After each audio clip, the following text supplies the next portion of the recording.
Back to prison for a nearly 4-year-old probation violation. 10 years or more is what it's looking like. You've missed the rest of your 10-year-old daughter's childhood. Oh, yes. We take an in-depth look at sentencing reform through the eyes of a man waiting to find out his punishment.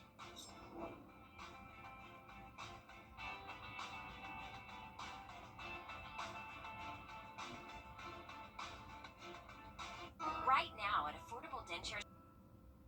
People can do all of their business with us over the telephone. They can sign up, we can get their car fixed, we can get them into a rental car, we can get them into see a doctor, we can handle their settlement, their paperwork, get the check deposited in their account. It's such a beautiful thing. It's fast, it's efficient, they can communicate all the time with our team, and we can get this thing taken care of, and they never have to step foot into an office. Fast, convenient, efficient, get them the most money they deserve. Oh, yeah. Affordable Dentures and Implants can...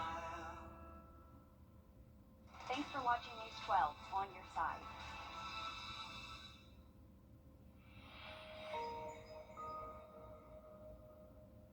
Next to Parker's Kitchen's huge chicken tenders. Everyone else's chicken strips, well, they look like featherweights. Well, it's true. Live from Augusta. You're watching News 12, first at 4. Well, happening now, first at 4, we're tracking some showers and storms this afternoon. Good afternoon, and thanks for joining us. I'm Wrdw. We'll send things over to our first alert meteorologist, Emily Acton, with more. Emily. Yeah, we are tracking a few isolated showers as we go throughout our afternoon and even into our evening for us. So right now, it looks like the majority of the rainfall is well south of I-20. So really just tracking this heavy thunderstorm moving through Burt County. A couple of lightning bolts there, but otherwise just some heavy rainfall. So if you're in the city of Waynesboro, heads up, this is headed your way. But as of right now, the rest of the CSRA is dry. Now, I do think we will have that chance for a few more showers throughout the evening. So have that rain gear if you do have any outdoor plans. Maybe you want to go check out the Green Jackets game. Should be comfortable temperature-wise. We'll be at 85 at 7 p.m., dropping into the 70s after that, and eventually low 70s overnight tonight. But again, we're going to have those hit-or-miss showers throughout the rest of the evening, and rain chances will increase by the end of the week. I'll have more details on that coming up. Breaking news first at 4, we are learning more about 2 former Wagner fire chiefs arrested by SLED amid ongoing issues with the fire department.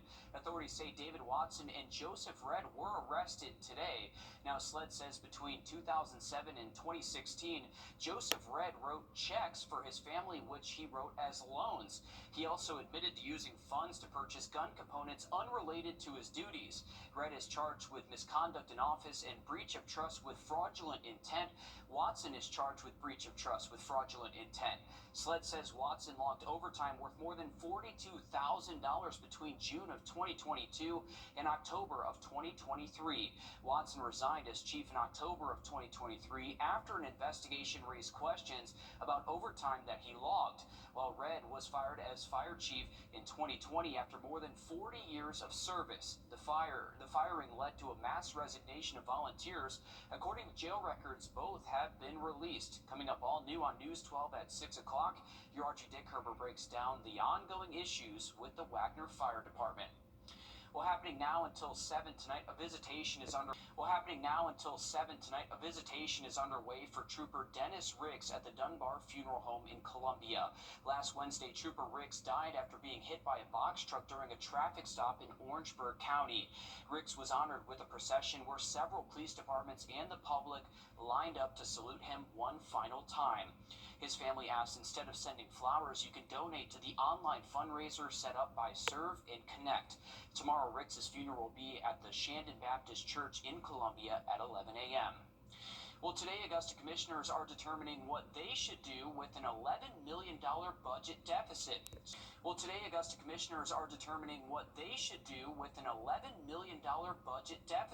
Some things they're looking at possibly doing is a possible increase in property taxes or cutting areas of the budget and services. Now, other options include keeping millage rates flat and increasing things like garbage fees and streetlight fees, Coming up all new on News 12 at 6 o'clock, your city government reporter Sydney Hood has a breakdown on what commissioners are deciding for the budget. Well, North Carolina's Outer Banks are bracing for the impact of Hurricane Erin. Ashhar Qurashi has the latest. Were it not for the red flags flapping, you wouldn't know a hurricane is coming, as beachgoers in Kitty Hawk went about their day of fun and sun. Over at Wrightsville Beach, the water is off limits, with rip currents forcing people to stick to the sand. I can't tell you what exactly to do, except don't get into the ocean. That's got to be the number one message across, up and down the entire North Carolina coast, is just do not get in the ocean. Tourists on the Outer Banks evacuated yesterday, and residents are headed to the mainland today, with a tropical storm watch and warning in effect. Forecast to grow in size, Erin won't make landfall, but is still expected to bring heavy rain and dangerous surf, and potentially cut off the islands. Beaches in North Carolina have banned swimming all week after dozens of rescues on Monday. Red flag warnings are expected all along the East Coast, from Florida to New England. Authorities in New Jersey and on New York's Long Island aren't taking any chances, following the death of a swimmer at the Jersey Shore last week. This is no time to be complacent. I would just say to you, flat out, don't go in the water. Residents can expect life-threatening rip currents, large waves and surf, potentially reaching up to 10 to 12 feet, widespread dune erosion, and localized coastal flooding. Coastal flooding is something all too familiar for Outer Banks residents, and Erin's timing is forcing some summer vacationers to make other plans. Ashhar Qurashi, CBS News, Kitty Hawk, North Carolina. A tentative deal has been reached in the Air Canada strike. Today, students at USCA are returning to campus to kick off their fall semester. More than 3,300 students, including undergrad and graduate students, are attending this semester. This Friday, the campus is hosting a downtown Aiken event where it plans to announce its rebranding. It'll be from 5 to 9 p.m. and there will be all kinds of activities, entertainment, food trucks, and more on Newberry Street. Coming up on News 12 Live at 5, we will hear from students as they return to class. Happening in less than an hour, you have a chance to look at the new North Columbia Elementary School. This is video from the first day of school a couple of weeks ago. The new school is down the road from the old one and can hold more students. Renovations are also underway at Evans and Lakeside schools. You can check out the new building tonight at 5 o'clock over in Appling. And now is a great time to get prepared for a natural disaster as Hurricane Erin continues to weaken. Coming up, we'll give you some tips on how to do that. Emily? Well, looking at the forecast for this evening, mostly dry, but there are still a few hit or miss showers out there. I'll have a look at your current radar and a look at the next 7 days coming up. Time and Temp, brought to you by your First Alert weather team. No matter what you do. Now, your First Alert weather with meteorologist Emily Acton. Well, we're tracking a shower moving through Burke County right now. Heads up if you are in the city of Waynesboro, where you're going to see a quick downpour over the next couple of minutes. But it's really the only major shower that we're tracking right now. If you do have any outdoor plans throughout the rest of the evening, rain gear is not a bad idea, especially if you are going to SRP Park. Just have it just in case. Low rain chances, but again, wherever they do pop up, pretty heavy downpours are expected, again, like we're seeing in Burke County right now. Overnight tonight, conditions will start to dry up. Starting off our Wednesday, nice and clear. We're going to have plenty of sunshine throughout the day. Wednesday, really looking mostly dry. Put a 10% chance of rain throughout the day, but really most of us are going to be dry and sunny. Thursday, a little bit of a different story. Starting off dry, things don't look too bad. Once we get into the late evening for us, that's when we can see some heavier showers and thunderstorms start to move into our area. So something we'll continue to track as we go throughout the next couple of days. And something else we're continuing to track, Hurricane Erin. This is expected to stay well off the East Coast, but causing some rip current issues. So if you do have any outdoor plans or any trips this weekend to the East Coast, definitely be aware of that. We're also keeping an eye on potential development here in the middle of the Atlantic, about a 60% chance there. And another one just off the coast of Africa, about a 30% chance. So things are really starting to heat up, literally and figuratively, in the Atlantic now. so we'll keep a close eye on it, but we'll have a look at your 7-day numbers temperature-wise coming up. Thanks, Emily. Hurricane Erin, like you said, is churning up life-threatening rip currents and dangerous surf along much of the East Coast. As the first major hurricane of the Atlantic season swirls off the coast, it's an important reminder for everyone to stay prepared. Ivan Rodriguez has the latest. The impact of Hurricane Erin is already being felt on U.S. coastlines. Around 90 rip current rescues were conducted in North Carolina Monday. In New Jersey, weather conditions are worsening. We have a rip current warning, we have rough surf warning, we have storm warning, and conditions are bad. Although Erin isn't forecast to make landfall, the strength of the storm serves as a reminder to prepare. We always say when we talk about hurricanes, for example, don't wait until the storm warnings have been issued. It's too late. Part of being prepared is building a kit of emergency supplies. The toolkit doesn't need to be complex, but it should have specific things in there. That includes medicine, critical documents, tools, at least a 3-day supply of food, as well as a hygiene and sanitation kit, according to FEMA. Mark Friedlander says another crucial piece is insurance. Insurance is all about financial protection. So it's not just property insurance for your home, your condo, or your renter's policy if you're an apartment renter, but it's flood coverage. Flooding isn't often covered in standard home insurance plans, so it's important to check your policy. Other ways to prepare your home before a storm include testing your shutters and securing your outdoor space. The goal is to create a behavior. To be prepared, our reaction. In Atlanta, I'm Ivan Rodriguez. We have a safety alert. The FTC is warning you about a hack on social media. They say there are posts on social media promoting opportunities to make money using checks. Now, the hack tells you to write a check for more money than you actually have. It will then have you deposit it into another account. Then it withdraws your money before a bad check is then processed. The FTC says that you could end up paying back all the money or get kicked out of your bank and face legal repercussions. Some ways that you can avoid this include doing research by searching terms like scam or fraud. Think about the source to see what you know about the account that makes them trustworthy, and compare advice from well-known sources. In another safety alert, the Consumer Product Safety Commission is warning parents about Labubu fakes called Lafufu. And the Georgia Film Academy in Atlanta is open and expanding opportunities for filming in the Peach State, where in Augusta you can go and learn how to be a filmmaker. Emily? Well, looking at rain chances throughout the next couple of days for us, not too bad for your Wednesday, but by the end of the week, you see those rain chances increase. I'll have a look at your 7-day coming up.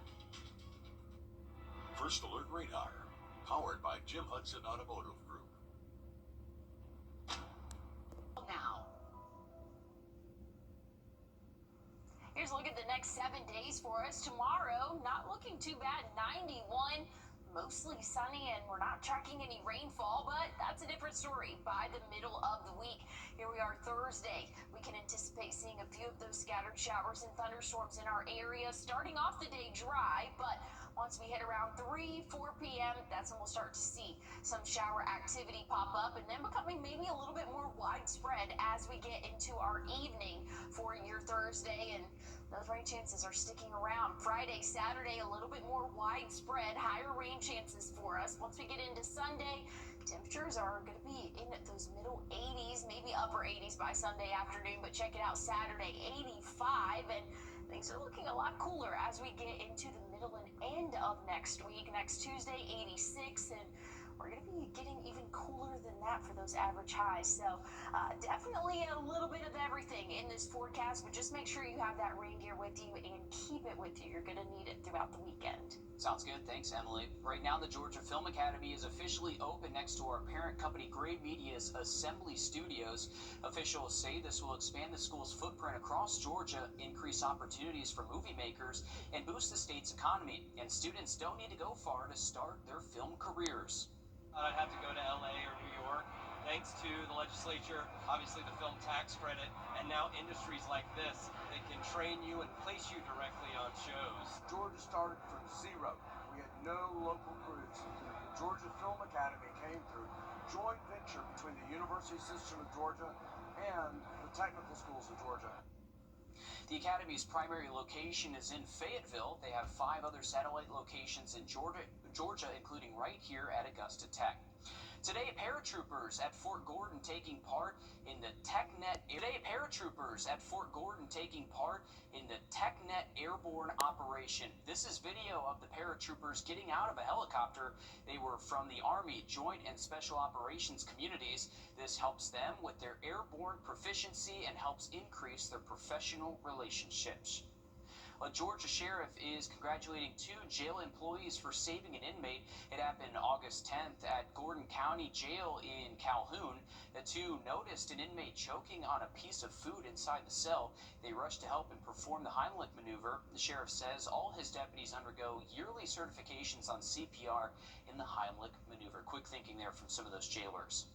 On today's Grant Me Hope, we introduce you to a teenage boy who loves sports and is looking for a loving and supportive home who will allow him to maintain a relationship with his siblings.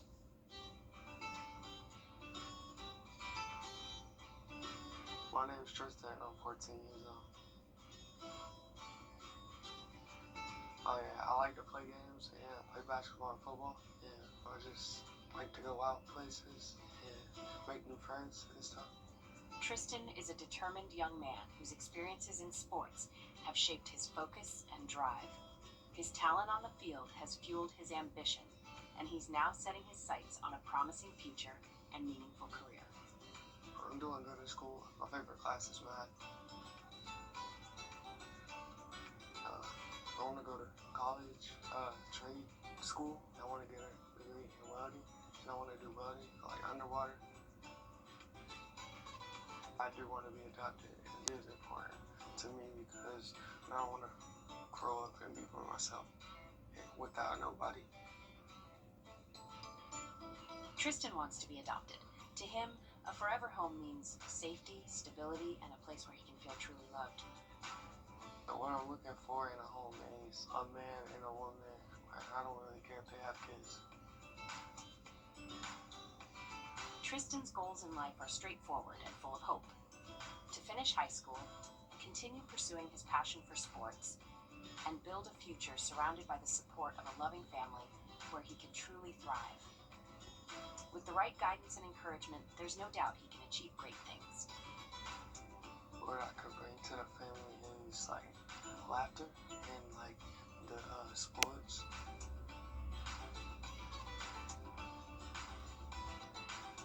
My name is Tristan, and I'm looking for a forever home.